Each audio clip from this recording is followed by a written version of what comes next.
Welcome back. The Trump administration will request federal agencies to cut off their contracts with Harvard University in response to what it calls the school's handling of anti-Semitism and DEI programs. The administration has already canceled around $2.6 billion in federal grants. Now the university has sued the administration, alleging the move violates the Constitution's free speech protections. Meanwhile, President Trump also suggested redirecting money originally intended for Harvard to go to trade schools. Joining us now are Aaron Boxer, CEO of Diversified Education Services, as well as a former special education teacher. Also with us, Dave Hebert, a senior research fellow with the American Institute for Economic Research. Gentlemen, thank you for joining us this afternoon. Aaron, starting with you, can you speak to this suggestion by Trump to invest more in trade schools and what impact that would have for both the unskilled workers and Harvard students? Thanks. It's great to be here. First of all, this isn't about hurting students. This is about helping people. It's about helping the economy. Harvard has a $50 billion endowment, and they don't really need taxpayer dollars to function. So redirecting federal funds to trade schools, community colleges, and practical education, it means more students, especially middle and working class students, who can get access to skills that actually lead to jobs. So this is a course correction, not a cut. And I think it's time that we stop pretending that this prestige of Ivy League schools means a priority. Harvard will be fine, but the welder, the nurse, the construction worker or tech student, they're the ones who need the help. And that's where the money should go. And Dave, over to you. Would this money make a big impact in what might be perceived as a skills gap in the economy? Certainly, it does help. I mean, it's very true that over the last 45, 50 years especially, colleges and universities have enjoyed a privileged position in the minds of basically everyone.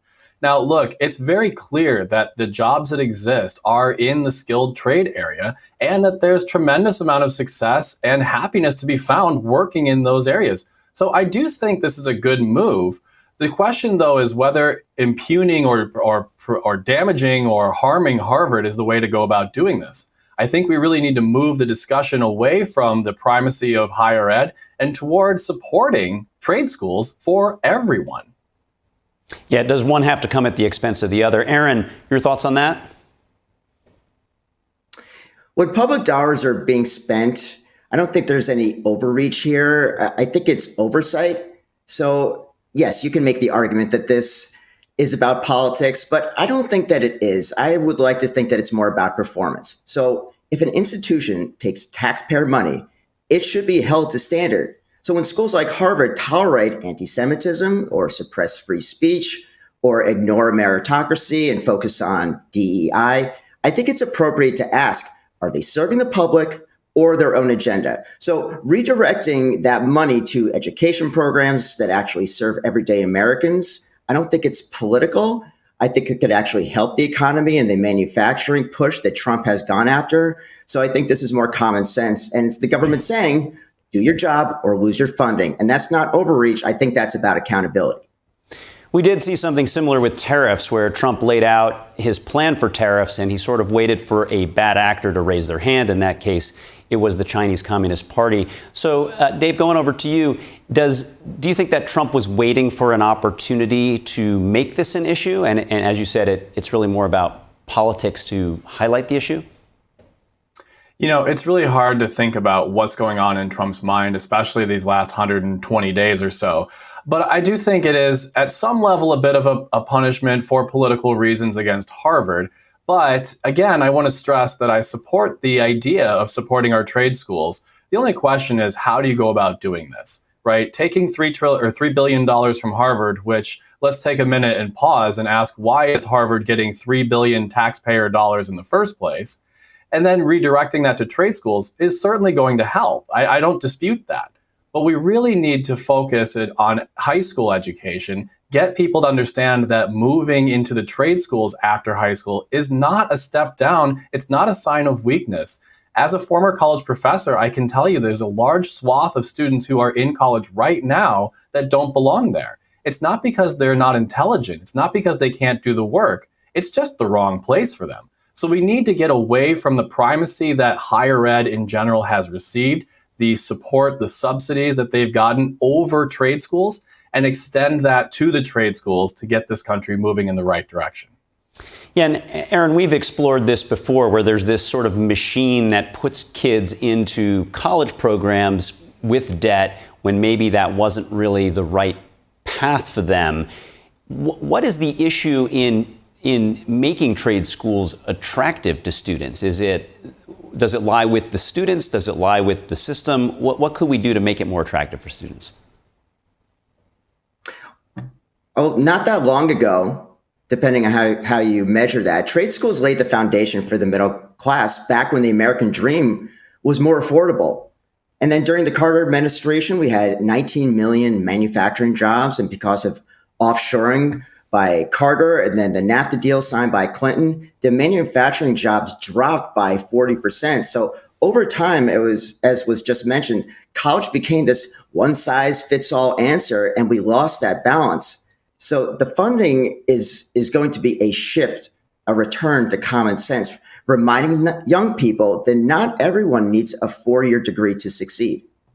Yeah, it's fascinating. And Dave, as we explore Trump potentially doing a major onshoring, having more skilled labor is going to be timely. In terms of capital deployment, though, you always want to get a flywheel effect where you invest $1, you want to get 2, 3, even 10 in return.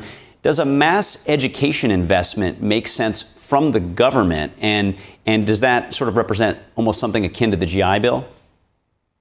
You know, it's a great question about what role the federal government in particular has in education. To my mind and to my reading of the Constitution, the answer is none. And so for that reason, I do applaud what President Trump has done in honoring the 10th Amendment, which says that all powers not explicitly granted to the Congress or to the federal government are explicitly reserved for the states and the people. So by getting rid of the Department of Ed, or at least massively reducing its scope and returning that education power to the states, I think that's a tremendous victory. It is going to set future generations up for success. It's no secret that the people of Michigan need a different level and different sort of education than the people of, say, Oklahoma.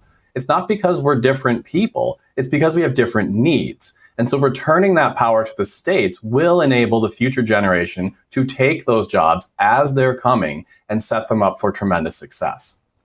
Yeah, you bring up an interesting point, because that money does sit with the Fed right now. But if the Department of Education is eliminated, then I presume then it's up to each state to figure out how to, handle their proportion of that. Is that how you see that deployment, Aaron, of this redirection of resource? Absolutely. Canceling federal funding to elite schools like Harvard and shifting that money to trade schools, I think it's a smart move for the labor market. And with the canceling of or a reduction in the Department of Education, there's not going to be this bureaucratic bloat that has eaten up tax dollars by an incredible amount. So I think that if we can reallocate those funds, and by relying on these schools that are doubling down and tripling down, like Harvard, Columbia, who has recently capitulated, I think that redirecting those funds, they're kind of doing Trump's work for them. He doesn't need to find new dollars from anywhere other than reallocating it from the institutions that are not playing ball, that are advocating for anti-Semitism and lack of free speech. So we've got a massive shortage of skilled workers, electricians, nurses, mechanics, and we're not filling those jobs with Ivy League philosophy grads. So it's not about punishing Harvard, but it's about fixing a broken pipeline. And the trade programs are faster, they're cheaper, and they are directly tied to jobs that exist right now. So by investing in them, we're going to create more upward mobility and then strengthen the middle class as well. Aaron, a lot of what you're saying just seems like common sense. Dave, I want to get your sense of what is needed. Do we have all the resources in schools already with the capacity? Does the private sector step in and new schools are created? What does it look like to upskill so much of the incoming graduating high school kids? Yeah, so I think we do have the capacity right now. So if we look at just the sheer number of manufacturing jobs versus the number of people looking for work, we find that there's plenty of work to be done already. These can be done through apprentice programs. and all sorts of job training programs. You don't necessarily need, and I will defer to my colleague here on this, you don't necessarily need a classroom with 100 people in it to learn how to weld. You need a one-on-one mentorship, or at least a small group setting where you're actually doing the work with your hands, learning by doing. And so you don't really need to build massive infrastructure to support this level of education. You just need to match the people who are qualified and interested in teaching this to the people who are interested in learning. And there, I think there are a ton of people. So my good friend here in Michigan, he has a house in a very well-to-do neighborhood in Michigan. He has a house on a lake, lakefront, cottage and everything, and a house in Mexico that he and his 3 children go to all the time. He works in drywall and installing drywall. He's working the trades, and he's desperately trying to find more people to hire so that he can give them the jobs and the experience and the know-how to set them up to have a similar experience in their lives. And here's the thing, he's 37 years old. So this isn't an issue of, you have to wait a long time to reap the benefits. This is an issue where you can get in, get your feet wet, learn how to do it, and start living a great American life. There's so much to unpack here. Such a fascinating discussion. I appreciate both of your insights, Aaron Boxer and Dave Hebert. We'll speak to you both very soon. Thank you. Thank you. Thank you both.